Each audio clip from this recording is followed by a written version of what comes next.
Okay, so today is January 27th, 2022, and I'm sitting on a balance ball. I'm just thinking about it.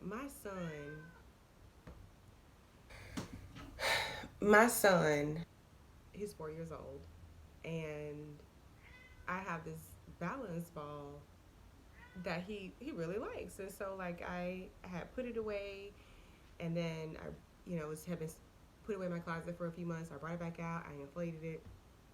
It's big. It's bouncy. He wants to play with it. I'm like, okay, go ahead and play.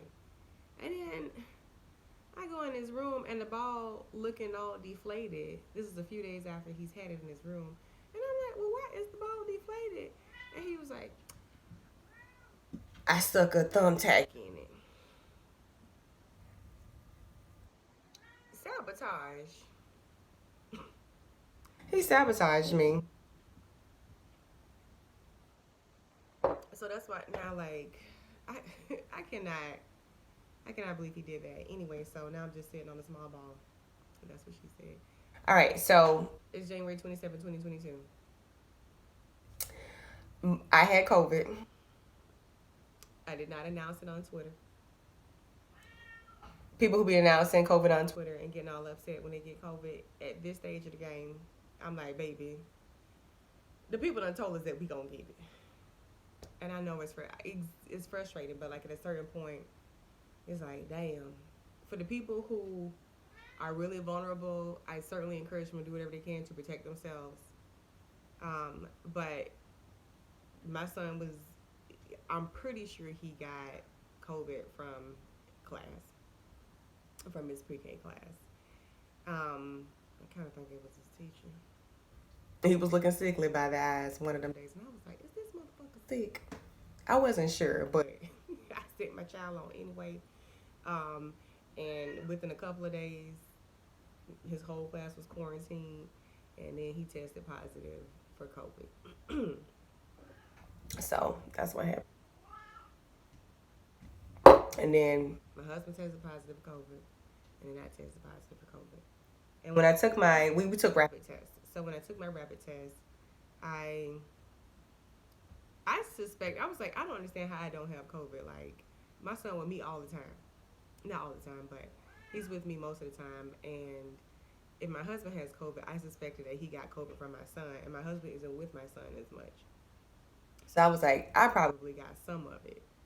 And so we've been taking rapid tests. DC's been really good about putting rapid tests out there. And plus, I go to the library a lot anyway, and that's where the rapid tests are. So we had a decent number of rapid tests, and we've been testing. Like we tested before New Year's, before we had a party. It wasn't anyway. And we were all negative then, and then a couple days later, one of our house guests tested positive for COVID. But I don't think that's where Xavier got COVID from.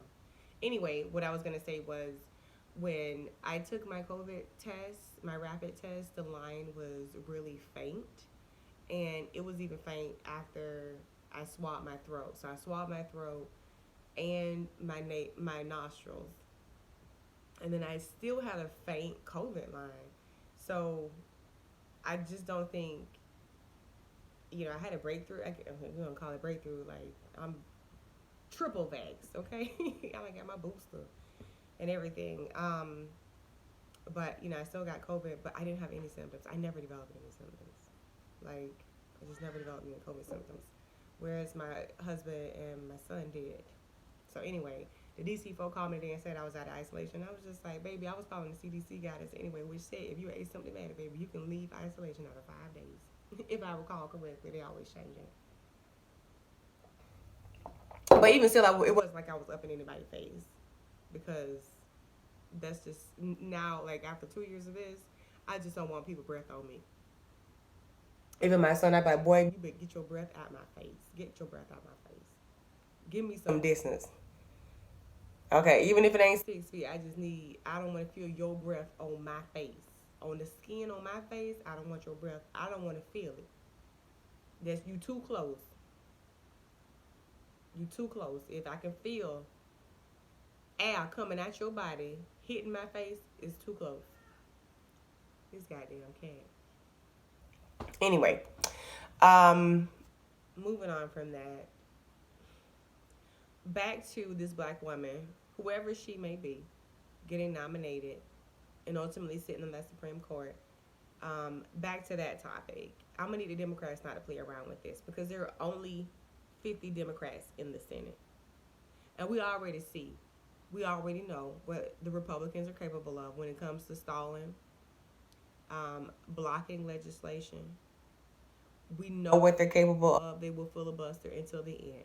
We have been through this. I remember when Obama was president back starting in 2009, and Democrats had 60 seats in the Senate. And I believe it was Ted Kennedy who passed away, meaning that the Democrats then had 59 seats.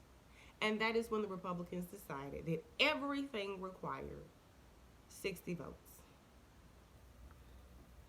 So the Democrats only got 50. If any one of these motherfuckers get sick or die, and people die all the time, they could die by accident or just get sick and die, something like that. And then we're back to square one with the seat being open until a Republican can ram one of their selections through. Now, Joe Biden said that he will announce his nominee. I believe was according to the New York Times. The New York Times. The New York Times says the president promised a nominee by the end of February, and Republicans are signaling that they will like a drawn-out process before any vote to replace Justice Breyer. Unlike the speedy confirmation processes that put Justices Amy Coney Barrett and Brett M. Kavanaugh on the court. That's according to New York Times. New York Times. Of course. I mean, Mitch McConnell already saying, "Oh, it better not be somebody radical." We already know they don't say that. They gonna say radical. And I don't trust Joe Manchin and Kirsten Sinema. They're giving white supremacist tease. I don't trust them. And Dianne Feinstein, okay, this what she said. Senator Dianne Feinstein, I believe that she was the one that was hugging Liz and Graham during Amy Coney Barrett's confirmations. Girl, bye. I don't know if it's called confirmations, whatever that hearing is, where they ask questions of the potential Supreme Court justice. Dianne Feinstein was like applauding Lindsey Graham. I'm gonna have to look into Lindsey Graham. Me and him, we go back and forth. But anyway, Senator Dianne Feinstein, who said with 6 months until Justice Breyer departs the court, the Senate Judiciary Committee will have ample time to hold hearings on President Biden's nominee. I look forward to this process and trust President Biden will name a worthy successor to fill Justice Breyer's seat. Me too, bitch, but you need to hurry the fuck up. Y'all need to hurry up. We running out of time. Bitch, you old as fuck. Okay. Feinstein, I believe she in her 80s. If I'm wrong, off me. But she is old. And even in 2022, what is the average life expectancy of an old white woman? It ain't that many more years than you, girl. Maybe she'll live to be 110. But we can't risk that. Like, this is it's too important. We already see how Ruth did us. Sat up there and died while she was sitting on the court, set us back 100 years. We can't keep playing around. Y'all need to hurry up. Do it expeditiously. What? Oh, we got time. No, the fuck you don't. Y'all ain't doing nothing else. Y'all ain't gonna get voting rights passed. Y'all not gonna get Build Back Better passed. Y'all not gonna do none of that. Do some shit that y'all can get done. Focus on that. You crusty bitch. Like, that's the type of stuff, like, would Democrats just be playing too soft with white supremacists? That's what get me. That they don't see the urgency in the matter. And I guess a motherfuckers that's at the end of their natural life, more likely than not, they can play around with the foolishness. Because they ass probably not going to be here much longer. I hate to say that because it sounds ageist, but Dianne Feinstein, bitch, you probably need to go ahead and retire. Because you think this is a joke. I ain't fired. That was the ball. That was the ball. But she need to get on going. It's too risky. Let's get a young black woman in the court. Let's get her on there quickly. Do not waste time. We're running out of time. We do not have the time that you think that we have. Y'all play too much. And y'all don't take these people seriously.